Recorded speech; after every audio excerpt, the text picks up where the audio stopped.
आज इस कार्यक्रम में आए हुए सभी अतिथियों का स्वागत करता हूं। जो जीविका से वाकिफ नहीं है उनके लिए बहुत ही संक्षेप में मैं एक ओवरव्यू देना चाहूँगा। जीविका विमेन एम्पावरमेंट में और रूरल लाइवलीहुड में पूरे देश के बिल्कुल ही शुरुआती और सक्सेसफुल स्टोरीज में से है। इतना कि जीविका मॉडल के ही तर्ज पे राष्ट्रीय स्तर पे आजीविका, जिसको हम NRLM के नाम से जानते हैं, वो 2011-12 में उसकी शुरुआत की गई। माननीय मुख्यमंत्री महोदय के नेतृत्व में पिछले 1.5 दशकों में जीविका के अंतर्गत आज 10,35,000 के लगभग महिलाओं का समूह गठन हुआ है, जिसमें 1,27,00,000 हाउस होल्ड जुड़े हुए हैं। इन समूहों को अभी तक बैंकों के माध्यम से 24,000 करोड़ से अधिक का क्रेडिट और सरकार के और वर्ल्ड बैंक के माध्यम से लगभग 14,000 करोड़ का प्रोजेक्ट फाइनेंसिंग किया गया है। ये समूह farm sector, non farm sector, off farm sector में मेनली डील करते हैं और आज 30 कंपनियां हैं जो जीविका के अंडर में है, जिसमें से 26 फार्मर प्रोड्यूसर कंपनी है। ये कंपनियां maize, makhana, spices, onion, paddy, wheat, potato आदि में डील करती हैं और लगभग 125 करोड़ के टर्नओवर और 50,000 मीट्रिक टन से अधिक का प्रोक्योरमेंट इन कंपनियों के द्वारा किया जा चुका है। इंडस्ट्री डिपार्टमेंट के द्वारा हाल में जो जीविका को अपॉर्चुनिटीज मुहैया कराई गई है, उसमें से मैं केवल 4 सहयोग और समन्वय के बारे में बहुत ही संक्षेप में अपनी बात रखना चाहूंगा। जैसा प्रधान सचिव सर के द्वारा बताया गया कि मुजफ्फरपुर में बैग क्लस्टर के द्वारा 40 महिला उद्यमियों और लगभग 1500 वर्कर को इंगेज करने की पूरी तैयारी है और दिसंबर 2022 तक हमारा ये प्लांट जो है ये एक्टिवेट हो जाएगा। मुख्यमंत्री उद्यमी योजना अंतर्गत और जीविका के द्वारा इस क्लस्टर को क्रियान्वित किया जा रहा है।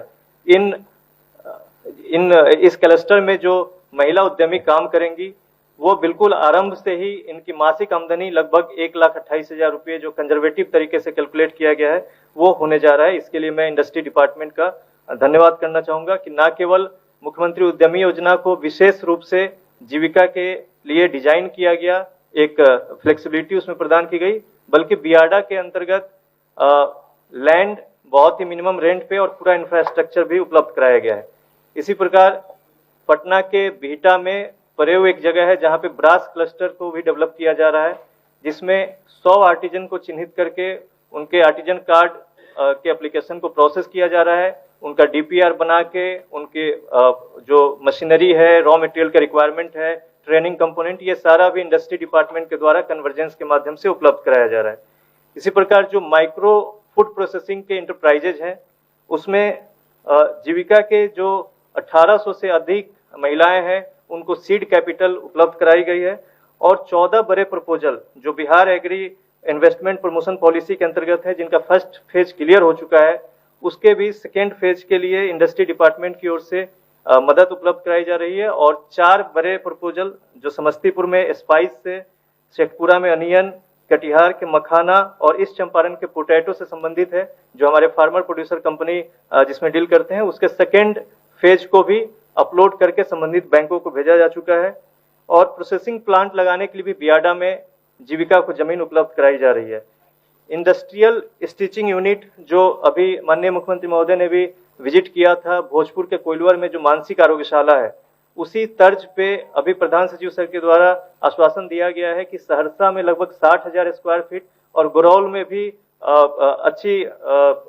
खासी जमीन जो है उपलब्ध कराई जाएगी, जिसमें हम लोग 25 इस तरह के इंडस्ट्रियल स्टिचिंग यूनिट